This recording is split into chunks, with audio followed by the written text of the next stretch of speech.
Welcome to the Banker Lamp. Please enjoy the video.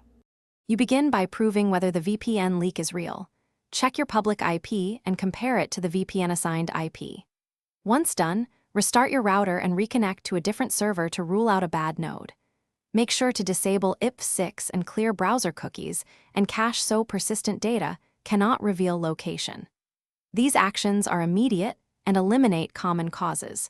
They also prepare your system for deeper configuration if the detection persists. You now tackle protocol and routing details. Change the VPN protocol to OpenVPN over TCP or WireGuard and try port 443 to mimic HTTPS traffic. Enable the kill switch so no traffic leaks if the tunnel drops, and turn on obfuscation or obfusproxy to hide VPN signatures.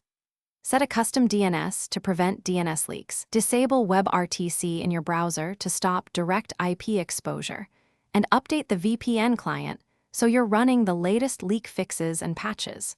You finish by validating changes, run IP, DNS, and WebRTC checks, and test the specific site or service that flagged the VPN.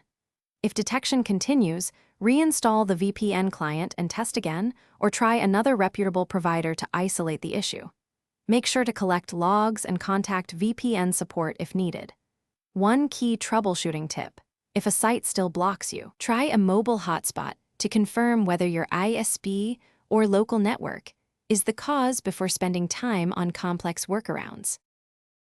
Thanks for watching. If this was helpful, leave a like and consider subscribing. See you next time.